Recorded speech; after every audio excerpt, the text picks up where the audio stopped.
At 53, the wealth builder looked like he had done everything right. His mortgage was almost gone. His income had reached the highest point of his career. His children were becoming independent. His retirement account had grown steadily for decades. Friends congratulated him for entering what they believed would be the easiest season of his life. Then his financial advisor asked him a question no one had ever asked before. If your paycheck stopped tomorrow, how long would your money continue working without you? The room became completely silent. For the first time in 30 years, he realized he didn't actually know the answer. That moment exposed a mistake that millions of people don't discover until it's too late. Most people think retirement is a finish line. It isn't. Retirement is an examination. It reveals whether your lifetime of work produced a system or simply produced income. Those are two very different outcomes. Many people spend 40 years becoming exceptional employees, exceptional professionals, exceptional business operators, and exceptional earners.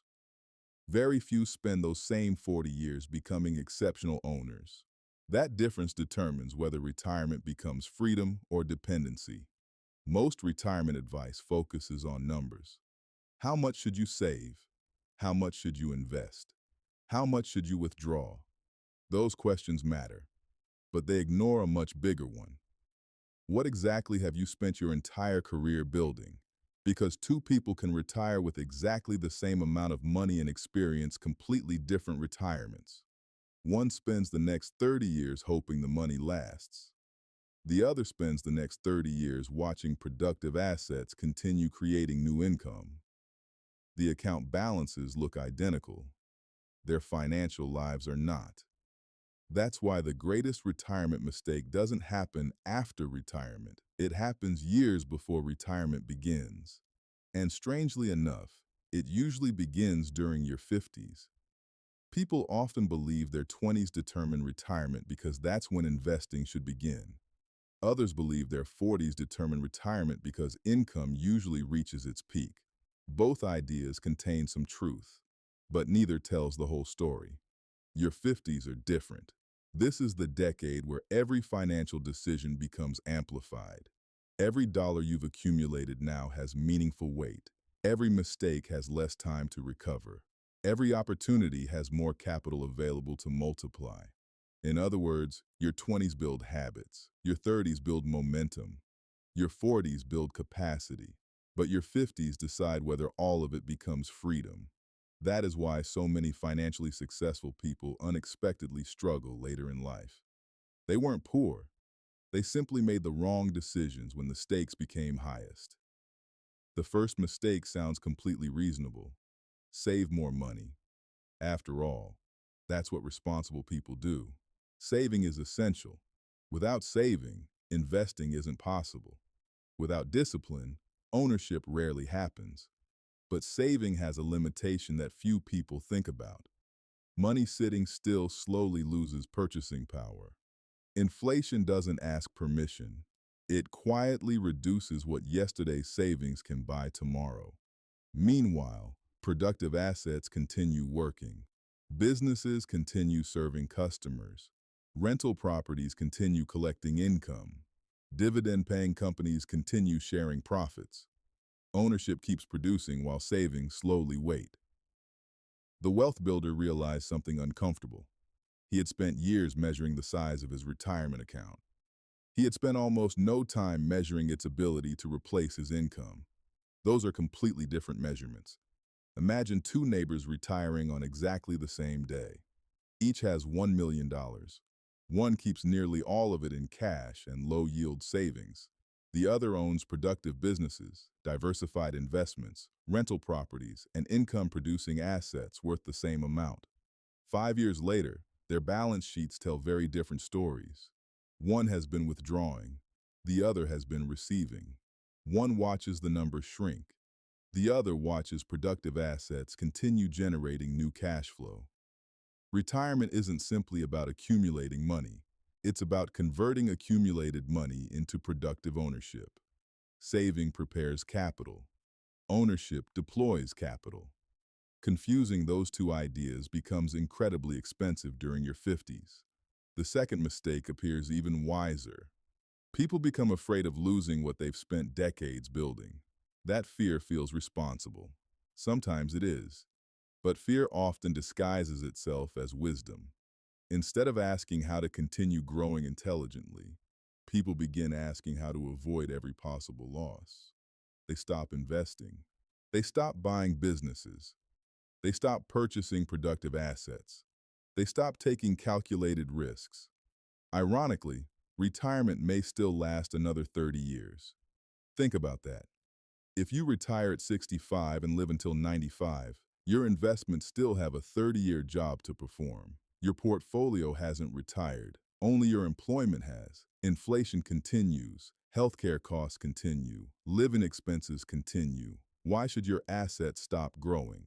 The wealth builder realized he wasn't investing for next year anymore. He was investing for the next 3 decades. That changed everything. He stopped chasing extraordinary returns. He started pursuing durable returns. He stopped asking, "How much could I make?" Instead, he asked, "Will this asset still be producing value 20 years from now?" That single question eliminated most poor opportunities before he even considered them. The third mistake rarely comes from greed. It usually comes from generosity. Children need help buying homes. Parents need medical care. Grandchildren need education. Family members experience emergencies. Helping the people you love is one of life's greatest responsibilities. But every dollar has two jobs. One serves today, the other purchases tomorrow. Many people unknowingly spend tomorrow's freedom solving today's problems. The wealth builder noticed that every financial decision carried an invisible opportunity cost. Every unnecessary expense wasn't simply money leaving his account. It was ownership that would never be purchased. It was future income that would never exist. It was another system that would never be built. The Stoics believed wisdom required seeing consequences beyond the present moment. Money demands exactly the same discipline. Real generosity doesn't begin by sacrificing your future. It begins by ensuring you never become someone else's financial burden. The greatest gift you may leave your children isn't a larger inheritance. It may be the freedom of never needing them to financially support you. The fourth mistake quietly destroys retirement because it changes the purpose of debt. Debt in your 30s is often repaid with future earnings. Debt in retirement is often repaid with future assets. That distinction changes everything. Every monthly payment represents capital that can no longer purchase productive ownership. The wealth builder stopped asking whether he could afford a payment. He started asking whether he wanted that payment following him into retirement. Almost every unnecessary debt failed that test. Not all debt is harmful. Debt used to purchase productive assets can increase future freedom. Debt used to finance consumption often reduces it. The loan isn't the problem. Its purpose is. Finally came the realization that tied every lesson together. Most people prepare to retire from work. Very few prepare their money to retire with them. Employment produces income. Ownership produces income producers. That difference is the entire game. For decades, the wealth builder believed his career was his greatest financial asset. Eventually, he realized it was simply the tool that allowed him to acquire his real assets. His businesses, his investments, his ownership, his systems, those would continue producing long after his final day at work. Marcus Aurelius often reminded himself to focus only on what was within his control. Markets are not. Inflation is not. Economic cycles are not. But preparation is. Discipline is. Ownership is. Patience is. Stewardship is. Retirement isn't built by one extraordinary decision. It's built by thousands of ordinary decisions repeated over decades. One investment, one business acquired, one unnecessary expense avoided, one debt eliminated, one productive asset added. Repeated often enough, those ordinary decisions create extraordinary freedom. When the wealth builder looked back over his career, he realized none of his greatest financial victories felt dramatic at the time. They felt ordinary, almost boring. Yet together they quietly built a life where employment became optional rather than necessary. That is the true purpose of wealth, not luxury, not status, not proving success to strangers. Freedom. Freedom to choose how you spend your time. Freedom to support your family without anxiety. Freedom to weather uncertainty without panic. Freedom to leave something that continues creating value long after you're gone. The greatest retirement mistake isn't running out of money. It's reaching retirement before your money has learned how to live without you. Because retirement was never really about leaving work. It was always about building something that no longer depends on your work. And that is the difference between spending a lifetime earning money and spending a lifetime building wealth.